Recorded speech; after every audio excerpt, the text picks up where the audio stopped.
Hello, नमस्ते everyone and welcome to my channel clarity connection. आज का वीडियो का टॉपिक है the financial torture by parents.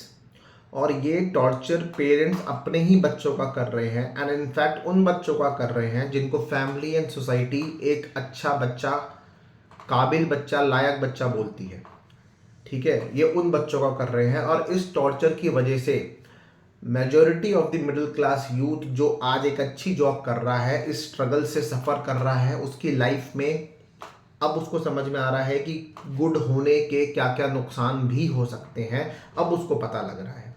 इस स्ट्रगल की वजह से एक मिडिल क्लास बच्चा, या इस टॉर्चर की वजह से एक मिडिल क्लास बच्चा जो आज के डेट में वेल पेइंग जॉब कर रहा है, वो एक केक बन के रह गया है। केक, CAKE, केक, जो कटता है और सब में बंटता है और लास्ट में लेकिन उसके लिए ही कुछ नहीं बचता है, वो केक बन के रह गया है। तो इस टॉर्चर की और क्या डिफरेंट लेयर्स हैं, क्योंकि इस ग्राउंड्स पे ये टॉर्चर पेरेंट्स को टॉर्चर ही नहीं लगता, उनके हिसाब से इट इज़ नेचुरल, उसके हिसाब से ये एक नॉर्मल बात है। वो सारे ग्राउंड्स डिस्कस करेंगे, डिफरेंट वो लेयर्स डिस्कस करूँगा। इस पेरेंट्स से अल्टीमेटली एक बच्चा मतलब उसकी वर्किंग लाइफ के टूवर्ड्स दी एंड कैसा फील करता है, किस सिचुएशन में वो होता है, एंड राइट अप्रोच एक बच्चा और एक ऐसे ही पेरेंट्स के लिए क्या होना चाहिए, वो इस वीडियो में डिस्कशन करूंगा। इस वीडियो को लास्ट तक ज़रूर देखिएगा। तो इस वीडियो को बनाने का ट्रिगर मुझको मिला एक रेडिट की पोस्ट से, और मैंने ऐसे रियल लाइफ केसेस भी देखे हैं, प्लस ये बात कंफर्म हो गई उस रेडिट की पोस्ट से, जहाँ पे एक IIT से पढ़ा हुआ बच्चा जो एक बहुत ही अच्छी वेल पेइंग जॉब कर रहा था, उसके नाम पे बहुत लोन था और वो लोन उसने लिया था अपने पेरेंट्स के लिए, पेरेंट्स के फ्लैट के लिए, पेरेंट्स के लिए फर्नीचर लेने के लिए, कार लेने के लिए और कई चीज़ों के लिए उसने लोन लिया था। And every month he was paying a hefty sum of money out of his salary for EMI to the banks। और ये वो केस आया था। तो इस केस से बनाने का ट्रिगर मेरा, साथ ही साथ ये चीज़ और भी दूसरे रियल लाइफ केसेस में मैंने देखी है कि जहाँ पर एक अच्छा बच्चा, एक कमाऊ बच्चा, एक लायक बच्चा जिसको सोसाइटी एक कामयाब बच्चा बोलती है, वो एक केक बन जाता है जिसके टुकड़े होके वो सब में बट कटता है और सब में बटता है। पर लास्ट में मतलब जब वर्किंग लाइफ के लास्ट में वो बच्चा अपने लिए ही देखता है कि मेरे लिए क्या बचा, तो उसके लिए कुछ नहीं बचता। अब ये चीज़ को स्टार्ट करने का ग्राउंड क्या पेरेंट्स को लगता है, वो उनको ये लगता है कि हम पेरेंट्स ही हैं, यही एक बहुत बड़ी बात है, यही एक बहुत बड़ा एहसान है जो हमने अपने बच्चों पे करा है, और इससे हम एंटाइटल्ड होते हैं टॉर्चर करने के लिए या अपनी डिमांड्स को बच्चों से पूरी कराने के लिए। और ये डिमांड्स इन वन वे और the other they are, it is just sucking out finances या security from the kids life. ये यही हो रहा है। तो फर्स्ट ऑफ ऑल पेरेंट्स को ये समझना चाहिए कि बच्चा पैदा करके आपने कुछ भी एहसान नहीं करा। It was a well thought out conscious decision जो आपने लिया। ठीक है, आपके बच्चा ने आपके इस डिसीजन को कोई इन्फ्लुएंस आपके बच्चे ने नहीं करा। तो ये कहना बंद करो या ये मानना बंद करो कि आपने अपने बच्चे को कुछ एहसान किया है। एक तो इंडियन कल्चरल कॉन्टेक्स्ट में पेरेंट्स बनना या पेरेंट्स का एक पोजीशन इतने ऊंचे पेडेस्टल पे रखा गया है कि न जाने उनको भगवान समान समझना और भगवान बराबर समझना, भगवान के जैसा समझना की वजह से ये एंटाइटलमेंट पेरेंट्स फील करते हैं कि वो बच्चों के साथ ऐसा कर सकते हैं। दूसरा, आप कहते हो हमने अपने बच्चों को लिखाया, पढ़ाया, पैदा किया, पाल पोस के बड़ा किया और इस लायक बनाया कि आज वो इस पोजीशन पे आ सके, तो इस वजह से नाउ ही उसका अब हमें देना बनता है। तो इसका आंसर है नहीं बनता है, बिल्कुल नहीं बनता है। आपने जो अपने बच्चों के संग जितनी भी आपने चीज़ें करी, वो बच्चा अपने बच्चों के संग वो सब चीज़ें करेगा और इस तरीके से ये आपकी ट्रांजैक्शन बैलेंस होगी। यहाँ पे ये ट्रांजैक्शन गिव एंड टेक की नहीं है। आपने अपने बच्चे को दिया और आपका बच्चा अपने बच्चे को देगा, इस तरीके से ये ट्रांजैक्शन क्लियर आउट होगी, बैलेंस होगी। समझ में आया? तो यहाँ पे गिव एंड टेक वाला ट्रांजैक्शन नहीं है। उसके बाद पेरेंट्स अपने आप को जस्ट लाइक अ बैंक समझने लग गए हैं, जस्ट लाइक एक इन्वेस्टर समझने लग गए हैं, जिनको ऐसा लगता है उन्होंने सालों साल एक SIP में पैसा डालते गए, और आज की डेट में अब जब वो SIP एक बहुत बड़ा लमसम अमाउंट बन गई है, तो now they can start withdrawing from that SIP, या एक bank will now rate of interest जो उसने लोन दिया है अब उस पर वो रेट ऑफ इंटरेस्ट चार्ज करेगा।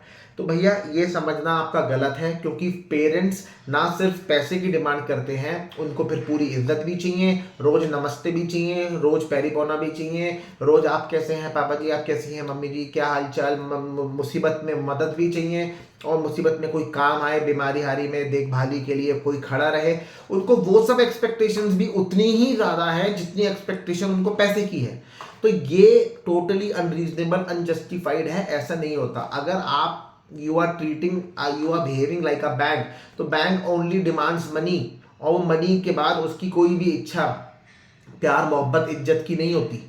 बैंक को पैसे के बदले पैसा चाहिए। तो अगर आप भी इस केस में फॉल करते हो तो आप भी अपना एक हिसाब जोड़ लो, उस पर एफडी रेट के हिसाब से इंटरेस्ट कैलकुलेट कर लो और बच्चे को बता दो भैया हर महीने मुझे तो इतना दे दे, और जब तक ये ट्रांजैक्शन चलेगी फिर भैया प्यार मोहब्बत कुछ नहीं होगा। उसके हिसाब से आप एक बैंक की तरह ट्रांजैक्शन अगर कर रहे हो तो ऐसे होगा फिर।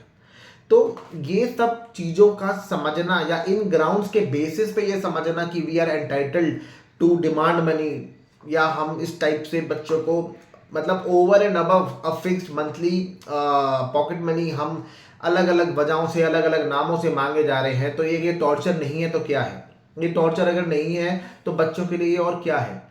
ये चीज़ स्टार्ट होती है जब बच्चा एक अच्छी इंस्टीट्यूट से पढ़ाई करके एक अच्छी जॉब से लगता है, बहुत अच्छी सैलरी उसको मिलती है एंड सक्सेसफुल कहलाता है वो अपनी सोशल सर्कल में, सोसाइटियल नॉर्म्स के हिसाब से वो सक्सेसफुल कहलाता है। अब पेरेंट्स को लगता है कि अब वो सही टाइम है अपनी इन्वेस्टमेंट को विड्रॉ करने का, तो वो हर महीने they start demanding money over and above a fixed sum of fixed pocket money जो एक होती है बच्चे को, जो बच्चा देता है उसके भी ओवर एंड अबव, कभी छोटे भाई की पढ़ाई के नाम पे, कभी बहन की पढ़ाई के नाम पे, कभी बहन की शादी के नाम पे, कभी मैरिड बहन की शादी में वेल सेटल्ड जो है कुछ प्रॉब्लम आ जाए, छोटी मोटी कुछ रिक्वायरमेंट आ जाए तो उसकी भी पूरी वो भाई ही करेगा। कभी 10 लाख दे दे, कभी 12 लाख दे दे, कभी 2 लाख दे दे, कभी 3 लाख दे दे, इस टाइप से ट्रांजेक्शन चलती रहती है अलग अलग नामों से। अब अनरीजनेबल एक्सपेक्टेशंस तक होती हैं पेरेंट्स की, वो इतनी अनरीजनेबल एक्सपेक्टेशन या डिमांड्स होती हैं कि पेरेंट्स अपने बच्चों से रेंट तक डिमांड करते हैं, अपने ही घर में अपने ही बच्चों को रखने का रेंट पेरेंट डिमांड करते हैं। अगर आप भी उस कैटेगरी में आते हो जिसके संग ऐसा होता है तो मेरा सजेशन ये है, अपने पेरेंट्स का घर छोड़ो, उनको बोलो नमस्ते और अपने लिए रेंट पे एक दूसरा इंडिपेंडेंट यूनिट लेके वहां पे रहो। Majority of the middle class का यूथ इसी टाइप के फाइनेंशियल टॉर्चर से सफ़र कर रहा है, स्ट्रगल कर रहा है, जहाँ पे उसको हर महीने पैसे तो देने ही हैं पर इक्वल अमाउंट्स में इज्जत भी देनी है, इक्वल अमाउंट्स में रोज नमस्ते भी करनी है, पूरे उस रिक्वायरमेंट्स को भी पूरा करना है पैसों के अलावा। तो एक लैंडलॉर्ड से उसका घर रेंट पे ले लो, लैंडलॉर्ड ने आपसे सिर्फ रेंट लेनी है, इज्जत से उसे कोई मतलब नहीं है, तो बेटर है आप वो ले लो। उसके बाद डिमांड्स किसी हद तक भी जस्टिफाइड नहीं होती। पेरेंट्स अपनी फिक्स्ड अमाउंट के अलावा अपने होम टाउन के एंसेस्ट्रल घर में बच्चे से इन्वेस्टमेंट करा देते हैं, बच्चों के नाम पे लोन लेके, लोन बच्चों के नाम पे लेते हैं और बच्चा उस लोन को लगाता है एंसेस्ट्रल प्रॉपर्टी जो होम टाउन में है, जो एक छोटी सी जगह है, टीयर 3 सिटी भी नहीं होगी जो, या टीयर 3 हो सकती है या उससे कम हो सकती है, उस जैसी जगह पे प्रॉपर्टी को बढ़ाने में, एडिशन कराने में, 1 फ्लोर 2 फ्लोर 1 कमरा 2 कमरा बढ़ाने में या एक्सपेंड करने में, रेनोवेट करने में, वहां पे पेरेंट्स लगवा देते हैं बच्चों के नाम पे लोन लेके। पेरेंट्स अपने अगल बगल के सोशल सर्कल का ध्यान रखते हैं, अपनी नाक ऊंची रहे इसका ध्यान रखते हैं, पर एक इस अनप्रोडक्टिव चीज पे लोन लेके अपने बच्चे को ईएमआई के बर्डन पे और दबा देते हैं, ये उनको रियलाइज नहीं होता। वो एंसेस्ट्रल प्रॉपर्टी जो उसने बढ़ाई या जो जहाँ उसके पेरेंट्स ने पैसे लगवाए, वो उसको उसके लेटर इन हिज लाइफ क्या फायदा देगी वो प्रॉपर्टी? उसने अपने होम टाउन में जाके कभी रहना नहीं, उसने मेट्रो सिटी में रह के जॉब करनी है और जहाँ उसको जॉब करनी है वहीं उसकी बीवी रहेगी, वहीं उसके बच्चे रहेंगे। तो ऐसे केस में उसको वो होम टाउन से प्रॉपर्टी जो उसने जहाँ जहाँ पैसे खर्च कराए उसमें क्या क्या फ़ायदा देगी? फिर दूसरा एक ईगो प्रॉब्लम आता है कार, कि पापा को कौन सी कार दे। भाई पापा ने तुम्हारे जब अपनी मेजोरिटी ऑफ द लाइफ में गाड़ी ही नहीं चलाई या 2 व्हीलर ही चलाया मैक्सिमम टाइम पे, तो पापा के लिए एक बेसिक फंक्शनल रिलायबल गाड़ी बढ़िया है, वो दे दो daily daily day to day use के लिए। पर बेटा अगर इनोवा क्रिस्टा चलाएगा तो पापा भी इनोवा क्रिस्टा चलाएंगे या उससे ऊंची गाड़ी चलाएंगे, नहीं तो पापा समझेंगे बच्चे ने हमारी बेइज्जती कर दी, हमारी इंसल्ट कर दी।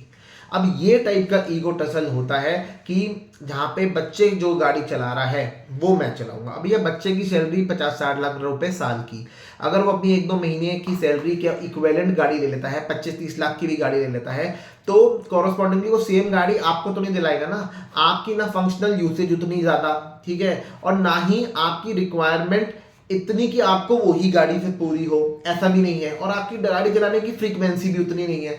तो इस चीज पे कलेश करना कि भाई वही गाड़ी डिमांड करना जो तुम चलाओगे, नहीं तो तुमने हमारी इज्जत मिट्टी में मिला दी, या लोग क्या सोचेंगे, ये टाइप का टॉर्चर भी पेरेंट्स करते हैं, टोटली अनजस्टिफाइड। टाइम टाइम पे बच्चों से ऐसी जगहों पे इन्वेस्टमेंट कराते हैं, प्रॉपर्टीज में इन्वेस्टमेंट कराते हैं, और लॉजिक क्या देते हैं, हमारे बाद तुम्हें मिल जाएगी, हमारे बाद तो सब तुम्हारा ही है। और बच्चा भी लगाता रहता है, बिना सोचे समझे देता रहता है, वो प्रॉपर्टी में पैसा लगता रहता है, और लॉजिक ये होता है कि हमारे बाद तुम्हें मिल जाएगी। अब ये बच्चा को समझ में आता है धीरे धीरे जब उसकी वर्किंग लाइफ के टूवर्ड्स द एंड वो पहुंचता है, जब वो 25 लाख से जब वो 25 साल का था और उसने कमाना स्टार्ट करा था, और आज वो जब 55-60 की एज पे पहुंचता है, तब उसको समझ में आने लगता है कि जिंदगी भर उसने अपनी वर्किंग लाइफ के दौरान इतनी जगहों पे खर्चे करे, इतनी जगहों पे इन्वेस्टमेंट करी, और वो सब इन्वेस्टमेंट उसके नाम पे कुछ भी नहीं है, सब कुछ उसके पेरेंट्स के नाम पे ही है।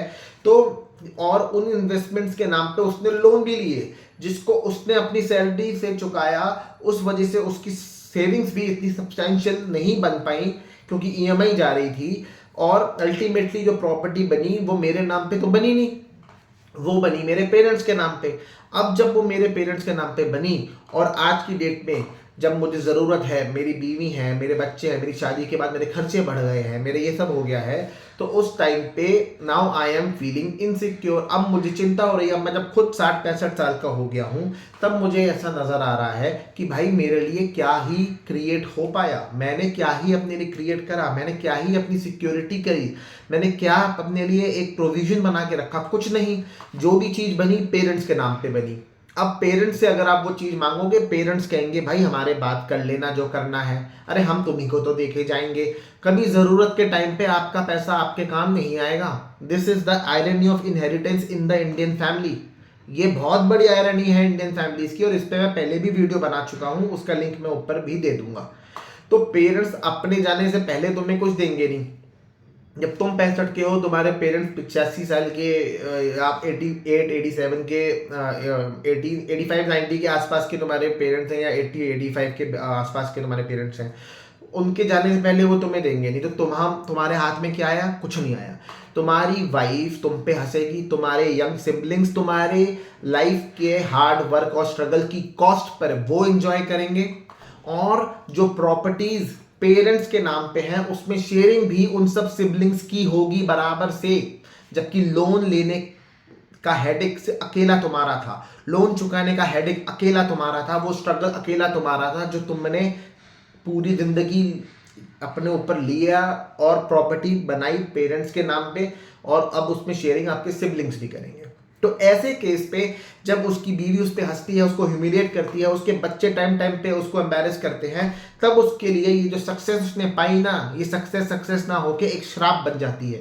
ये कंप्लीटली एक श्राप, एक कर्स बन के रह जाती है। और इस पे मैंने एक और वीडियो बनाया है जिसका टाइटल ये है, being a good boy is not always good, the curse of being a good boy.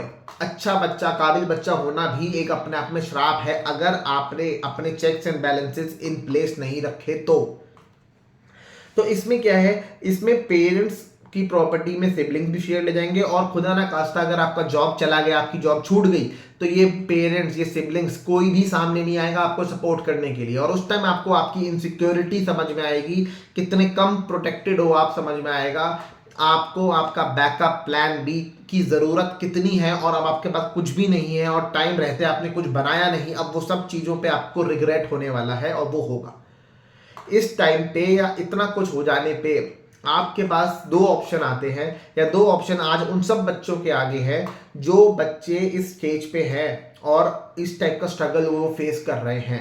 वो दो ऑप्शन है कि फर्स्ट ऑफ ऑल पैसा बिल्कुल मत दो, और रिश्ते तोड़ लो या खराब कर लो और आगे बढ़ो।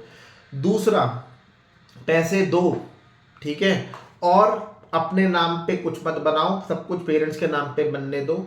और आगे चल के जब आप अपने नाम पे क्या है ये ढूंढो और आपको कुछ ना मिले और आप फिर मांगो अपना हिस्सा, तो रिश्ते खराब हों due to disputes, clashes, conflicts, property division के ऊपर, तब भी रिश्ते खराब होंगे। तो दोनों ही केस में आप चाहे पैसे दो या ना दो, रिश्ते आपके बेटर होने हैं आगे चल के। पर अभी रिश्ते बेटर ना हो उसके लिए बेटर है एज अ चाइल्ड, एज वो एडल्ट जो एक वेल पेइंग जॉब में अच्छे पैसे कमा रहा है, he has to put in some checks and balances in the first place. उसको एक लिमिट लगानी है कि कितना अमाउंट इन सब जगहों पे जाएगा। नहीं तो मैरिड लाइफ में वो अपनी बीवी से ऐसे ही टॉन्ट खाता है, सब कुछ अपने माँ बाप को ही दे दो, सब कुछ अपने भाई बहन पे ही लुटा दो, तुम अपने लिए कुछ मत जोड़ना, अपने बीवी बच्चों के लिए कुछ मत जोड़ना। तो इस टाइप का टॉन्ट उसको मैरिड लाइफ में मिलता है। मैरिड लाइफ पूरी तरीके से कलेश से भरी हुई और टॉर्चर से भरी हुई हो जाती है।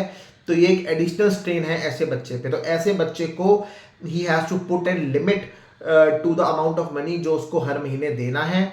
और सेकेंडली, चेक्स एंड बैलेंसेस उसके पास होने चाहिए कि कब किस खर्चे को वो जस्टिफाई खर्चा अपने आप में कर पा रहा है, नहीं कर पा रहा है, और क्या फिजूल का खर्चा है, क्या खर्चा सिर्फ एक पेरेंट्स की फेक सोशल स्टेटस को दिखाने के लिए, नाक ऊंची करने के लिए हो रहा है, या उसकी एक्चुअली में कुछ फंक्शनैलिटी है उस खर्चे की। ये उस बच्चे को एनालिसिस पूरा करना है। बच्चा भी कोई भी इतना मतलबी और इतना कम कॉमन सेंस वाला नहीं होता जिसको अपने पेरेंट्स की कोई एक्सट्रीम ज़रूरत, कोई एक्सट्रीम मेडिकल इमरजेंसी या अपने सिबलिंग्स की कोई इमरजेंसी नज़र ना आए। वो सब इस टाइप के वो हर इंसान को ऐसी इमरजेंसी नज़र आती है और वो उसके लिए आगे बढ़ के मदद भी करता है। पर डिमांड्स के नाम पे इतना टॉर्चर अपने पेरेंट्स का के द्वारा होना, ये इससे एक बच्चे को अपने लिए अपने आप को प्रोटेक्ट करना चाहिए। और उसके क्या राइट अप्रोच है वो मैंने आपको बताया। Have a goal, have a agenda for your money, नहीं तो someone else will have a agenda for your money. तो बेटर है अपने मनी के लिए एजेंडा पहले से ही फिक्स करके रखो।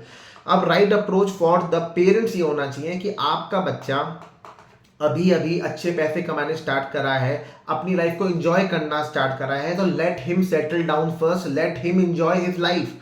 उसको अपने आप को सेटिस्फाई करने दो। बचपन से जिस अभाव, जिस कमी में वो पला बड़ा हुआ है, उसने ना कभी अच्छा पहना, अच्छा खाया, अच्छा घूमा, कुछ भी अच्छा नहीं देखा। अब उसको ये सब इच्छाएं, अपनी दबी हुई इच्छाओं को पूरा करने दो। और 1 साल 2 साल की भी अगर इनकम उस पर खर्च हो रही है, बच्चे जो कमा रहा है, तो भी उसको होने दो। एक बार उसको सेटिस्फाई होके पूरा ठीक होने दो, उसकी सब कमियों को पूरा होने दो, ठीक है। उसके बाद आप इस चीज़ का समझना कि क्या करना है क्या नहीं करना। आपके बच्चे ने अगर बचपन से आपने अगर अपने बच्चे को अच्छा खिलाया दिखाया होता, पहनाया होता, घुमाया होता, तो आज अपने आपका वो बच्चा इन सब चीज़ों के लिए इतना ज़्यादा ईगर नहीं होता, ठीक है, इतना ज़्यादा उसमें चुल नहीं होती। पर अगर है तो कहीं ना कुछ इच्छाएं उसमें अभी भी दबी पड़ी हैं, जो उसने होल्ड करके रखी थी कि एक दिन जब मैं पैसे कमाने लग जाऊंगा, या एक दिन जब मेरी इतनी मेहनत का नतीजा मुझे मिलेगा, मुझे एक अच्छी जॉब से अच्छे पैसे अच्छे मैं कमाऊंगा, तब मैं वो पूरी करूंगा। तो ऐसे बच्चे को अपनी उन सब इच्छाओं को पूरा करते आपको पहले करने देना चाहिए। ऐसा बच्चा जो इतना एक अच्छे इंस्टीट्यूट से पढ़ के निकलता है, उसकी लाइफ में भी स्ट्रगल बहुत पहले स्टार्ट हो जाता है। वो 14-15 साल की टाइम से ही एंट्रेंस की कोचिंग में लग जाता है, और साथ ही साथ फैमिली फंक्शन, सोसाइटी फंक्शंस में नहीं जाता, कहीं अपने आप को रिस्ट्रिक्ट कर लेता है पढ़ाई, ट्यूशंस, कोचिंग और इन सब में। तो उसको पूरा राइट है कि आगे चल के वो अपनी इन सब इच्छाओं को पूरा करे, और इन सबको इच्छाओं को पूरा उसको करने देना चाहिए। तो पेरेंट्स को चाहिए कि let the child settle down first, complete all his wishes जो पूरी नहीं हुई, और उसको एंजॉय कर देना चाहिए। Do not enforce your authority on your kids regarding his earnings. उसकी अर्निंग्स का जो भी होना है विद हिज कंसेंट होगा, विद हिज डिस्कशन उससे होएगा, और उसके अप्रूवल के साथ ही वो होगा। एक ऐसे फादर जो आज की डेट में ऐसे ही बच्चे के फादर हैं जो खुद 50-55 साल के हैं, और उन्होंने अपनी लाइफ में, अभी उनकी लाइफ में और 8-10 साल बाकी हैं खुद की जॉब की जिसमें उनको पैसा कमाना है। He is sitting on assets, he has got an inheritance from his previous generation, still he is demanding money from his next generation। उनको अभी भी कुछ बाकी है, अभी भी कुछ कसर है जो उनको नेक्स्ट जनरेशन से भी पैसा चाहिए। अरे किसी लेवल पे तो आके आपको अपनी डिमांड्स को रीजनेबल करना पड़ेगा। कुछ तो लेवल ऑफ शर्म आप में होनी चाहिए कि पुरानी जनरेशन से भी इनहेरिटेंस पूरी मिली, आप अभी अपनी लाइफ में भी अभी 6 7 8 साल काम करके कुछ कमाओगे, आप ऑलरेडी एसेट्स पे बैठे हो, फिर भी आपको डिमांड करनी है फ्रॉम द नेक्स्ट जनरेशन जो अभी अपने पैरों पे खड़ी जस्ट हुई है, उससे आपको अभी उससे सारा अभी आपको अमाउंट सक कर लेना है डिमांड में। तो आपको चाहिए एज अ पेरेंट कि आप ऐसे बच्चों की इन्वेस्टमेंट्स करो, छोटी छोटी उनके लिए प्रॉपर्टीज बनाओ, उनके लिए आप डीमैट अकाउंट खोलो, शेयर्स में इन्वेस्टमेंट करो, म्यूचुअल फंड में इन्वेस्टमेंट करो, उनके लिए एक सिक्योरिटी कवर बनाओ instead of sucking out security from their life and making them feel insecure later on. ऐसा करने से बचो। As a parent do not demand anything, let it come naturally from the kids, ठीक है। और अगर आपके किड्स आपकी तरफ आके कुछ देते भी हैं तो you have to first of all आपको मना ही करना है कि बेटा ये हमें नहीं चाहिए, हमारे को ज़रूरत नहीं है। अगर आपको फिर भी देना है तो वी कैन कोलैबोरेट, हम मिलके कोई इन्वेस्टमेंट कर सकते हैं, हम मिलके उतने ही प्रपोर्शन में ओनरशिप लेके कोई इन्वेस्टमेंट कर सकते हैं जिस प्रपोर्शन में हम पैसा डाल रहे हैं, सो दैट आपके लिए भी कोई चीज़ क्रिएट हो एंड आपका भी सिक्योरिटी कवर क्रिएट हो। ये तो हो नहीं रहा।